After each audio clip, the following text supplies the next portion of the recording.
रात का समय कोलीघाट रेलवे स्टेशन पर महेश अपने परिवार के साथ बैठा हुआ था। ट्रेन के आने की राह देख रहा था। पूरे स्टेशन पर हर तरफ सन्नाटा छाया हुआ था। महेश और उसके परिवार के अलावा और कोई उस रेलवे स्टेशन पर मौजूद नहीं था। सुनिए जी, आप पता करके आइए ना, ये ट्रेन कब तक आएगी? काफी समय हो गया है, पर अब तक ट्रेन आई नहीं है। अब तो ट्रेन का समय भी निकलता जा रहा है। अरे किससे पता करूं कविता, यहाँ तो कोई दिखाई ही नहीं दे रहा है।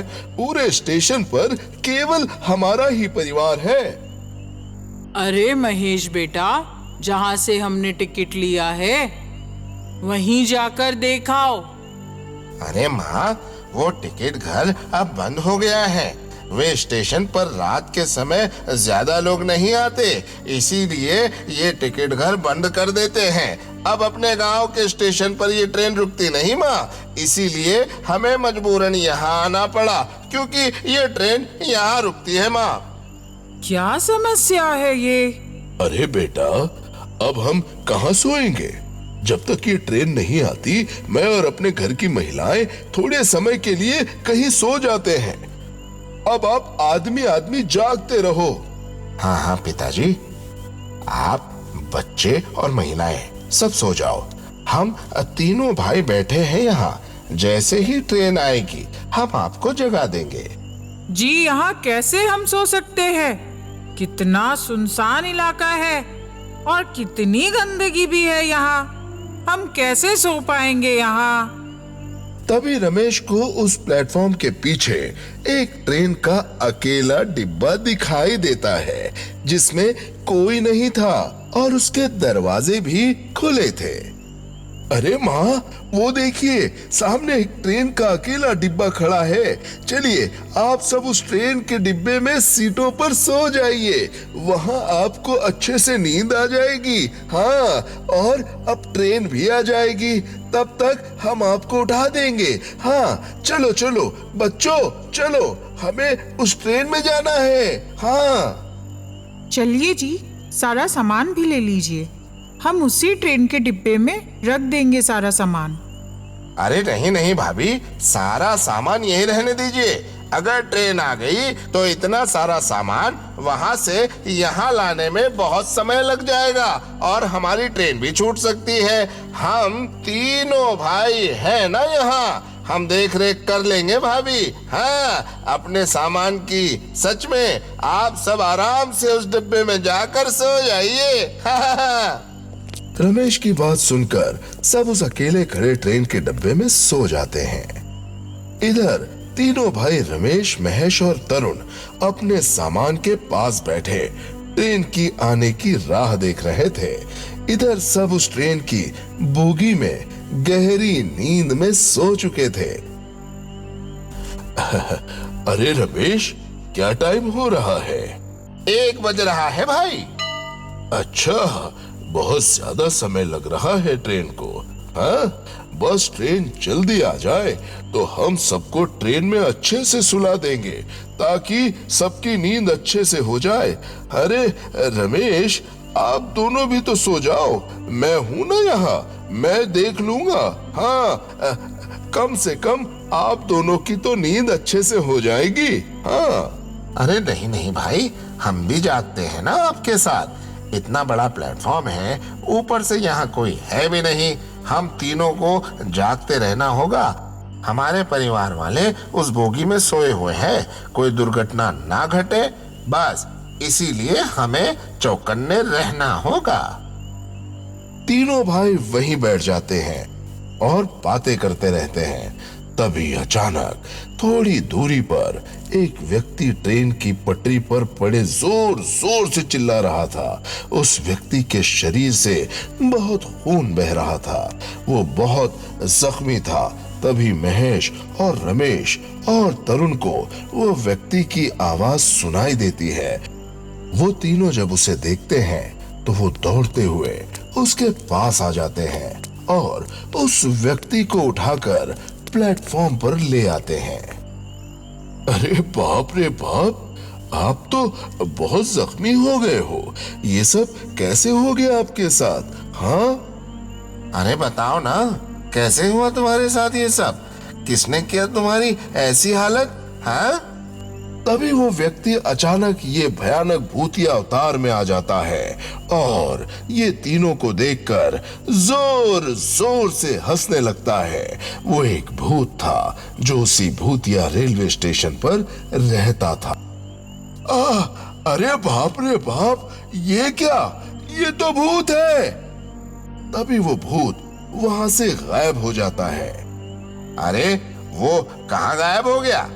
भाइयों, मुझे तो बहुत डर लग रहा है। वो कितना डरावना लग रहा था। कहीं वो भूत तो नहीं था? हाँ, हमें यहाँ से निकलना चाहिए। हाँ, हमें यहाँ से निकलना चाहिए। तीनों भाई भागते हुए अपने सामान के पास आते हैं, पर वहां उनका एक भी सामान नहीं था। ये देखकर तीनों भाइयों के होश उड़ जाते हैं। सामान? हमारा सामान कहाँ चला गया? अरे यही तो रखा हुआ था। हाँ, हमारा सामान फिर अचानक कहाँ चला गया? मुझे तो कोई बहुत बड़ा फेर लग रहा है यहाँ। हमें तुरंत अपने परिवार वालों को लेकर इस स्टेशन से निकल जाना होगा। ये जगह खतरे से खाली नहीं लगती। तीनों भाई ये देखकर उस अकेले खड़े ट्रेन की बोगी की ओर जाने लगते हैं। तभी वो देखते हैं कि उस बोगी के दरवाजे पर कोई भूतिया व्यक्ति खड़ा उन तीनों को देखकर हंसे जा रहा था। अरे बाप रे बाप, ये तो वही भूत है, पर ये ट्रेन के डब्बे में कैसे आ गया? अंदर तो अपने परिवार वाले सोए हुए हैं।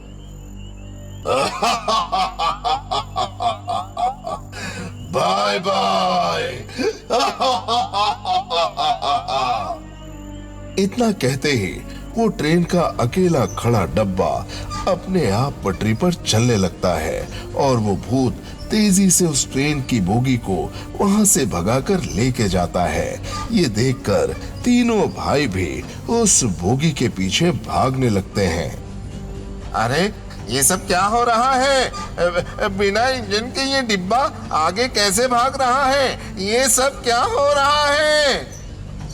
अरे वो भूत इस डब्बे को ले जा रहा है। हमारा पूरा परिवार उस डब्बे में है। हमें कैसे भी अपने परिवार को बचाना होगा।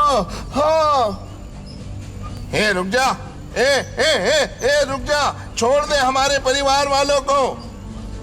तभी वो भूत महेश के बेटे अजय को पकड़ता है और उसे मारकर उस बोगी से बाहर फेंक देता है।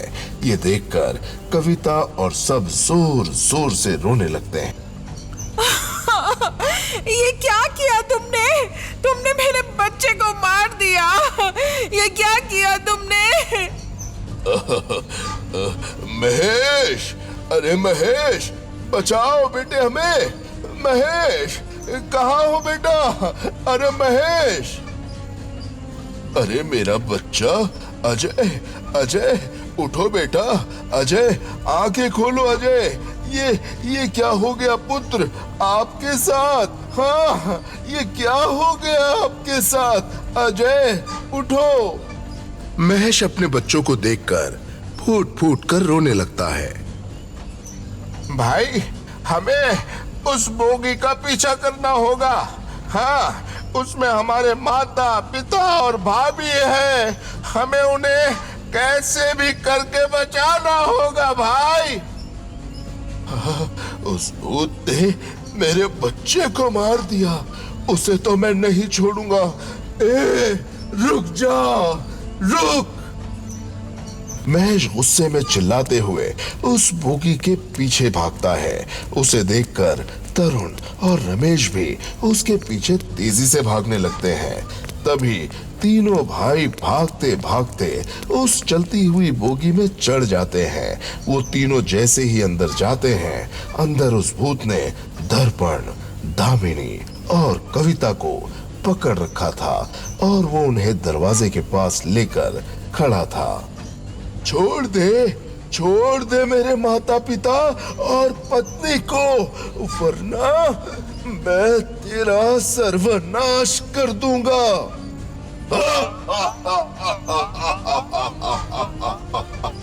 अच्छा, तो तुम तीनों इस बोगी में आ ही गए। चलो कोई नहीं, अब आ ही गए तो अपने माता पिता के साथ मरने को तैयार हो जाओ। तभी तरुण उस बोगी की सीट की एक लोहे की रॉड निकालता है और उस भूतिया व्यक्ति को फेंक कर मारता है। वो रॉड जैसे ही उस भूत को लगती है, वो भूत धड़ से नीचे गिर जाता है।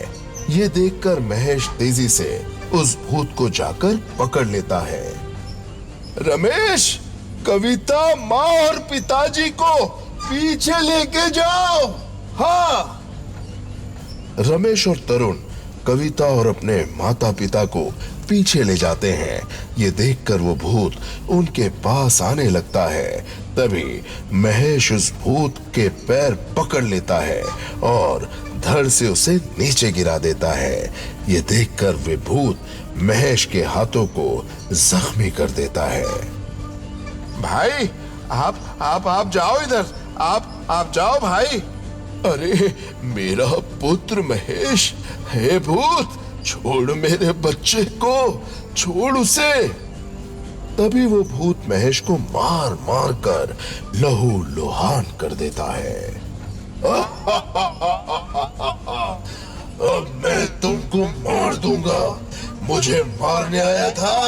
हाँ, अब देख मैं तेरी आंखों के सामने कैसे तेरे परिवार वालों को एक एक करके बेरहमी से मारता हूं।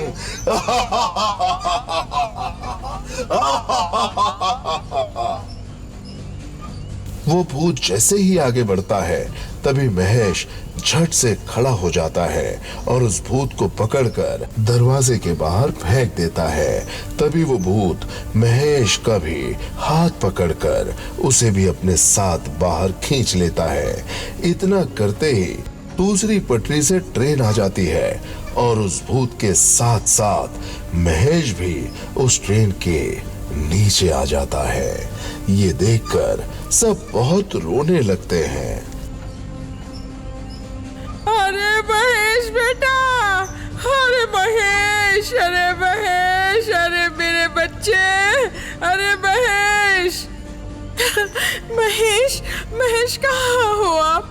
महेश, अरे देखो ना मेरे महेश को, कहाँ चले गए वो? उन्हें लेकर आइए ना रमेश भाई। महेश, महेश कहाँ हो आप?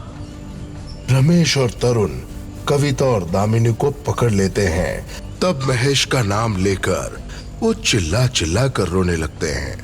थोड़ी दूरी पर जाने के बाद ये ट्रेन का डिब्बा अपने आप रुक जाता है। उसके बाद सब परिवार वाले अपने अपने घर चले जाते हैं और महेश को याद करके बहुत रोने लगते हैं। आज महेश के कारण उसके परिवार वालों का जीवन बच पाया। महेश ने अपनी जान गंवाकर अपने परिवार की जान बचा ली। इसी तरह रमेश, तरुण, दामिनी, दर्पण और कविता उस भूत के हाथों बच गए।